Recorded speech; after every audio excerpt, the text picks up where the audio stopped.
Hi everyone, in this video we're going to learn how to set up a massive PoE IP camera system. So in this system we're going to assume we're going to need 3 PoE IP cameras set up at 300 meters and then another 3 IP cameras set up at 150 meters. Well, in this case these both have passed the 100 meters limit because after 100 meters the PoE signals will drop and be weak. There will be no more useful data in that case. So we're not just going to be simply plugging in the IP camera to our PoE network. We're going to need to find a way to repeat the signal. Usually we have 2 solutions. So the first solution is to use a PoE extender. Especially an extender like this. This has 1 input port and 2 output ports. This PoE extender can support 2 PoE IP devices, and also we can daisy chain these to reach all the way up to 500 meters.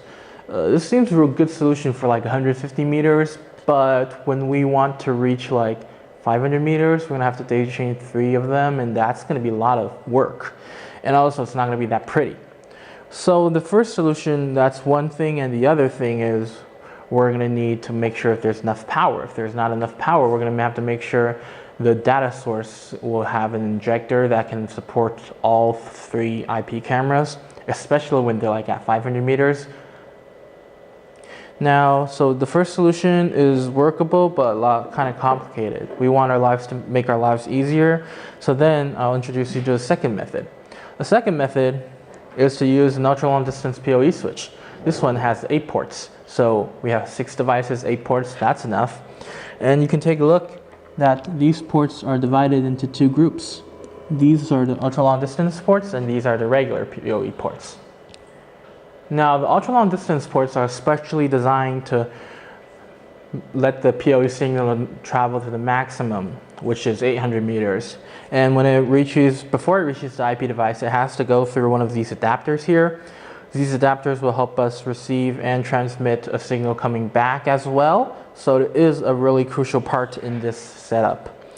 And 4 of the ultra long distance ports right here are good solution for our IP camera, the 3 IP cameras at 500 meters. And we have 4 regular PoE ports. These PoE ports, they're just regular ones with PoE Plus features, so they can support all the way up to 30 watts of power. And although it doesn't have ultra long distance, but 150 meters, we can solve that with 1 extender. So then we can use one of these extenders, which 2 of them was enough maybe, because these can support 2 devices with 1 extender.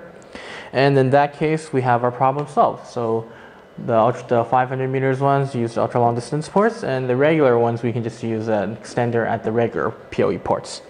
So I'm going to show you guys how to connect the ultra long distance and the regular PoE ports. Now let's take a look at both of the solutions and see how to set it up.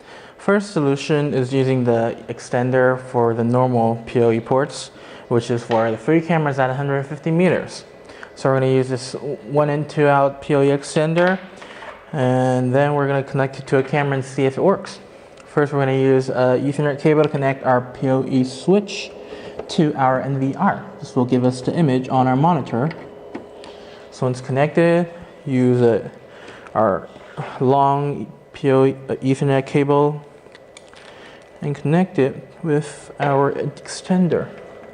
So one of these normal PoE Plus ports, one end in and the other end into our PoE extender. As you can see, we have the power going to the extender now. Okay, and then we're going to use an Ethernet cable and connect to our IP camera. If we're only using one now, either output port is okay, so connect to our IP camera. Now let's wait for our image to show up.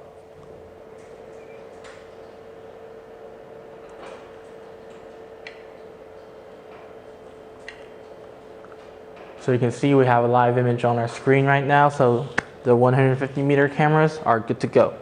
Now let's disconnect the camera, place this aside, And now use another short patch cord and connect to our ultra long distance port. Once connected, we're going to twist these waterproof glands off our adapter, and the data goes to the input port first when it's connected. So the input port connects to our PoE switch, and then use another Ethernet cable, connect our output port to our IP camera. Right here, and there will be power and data going to it as well, and we can just wait for the image to pop out. So yeah, now you see the image is popped out again, and now this means our ultra long distance connection is also workable. And that's pretty much it for this video. If you guys have any more questions about this, please feel free to leave them at the section below. Thank you guys for your time today, and I'll see you guys next time. Goodbye.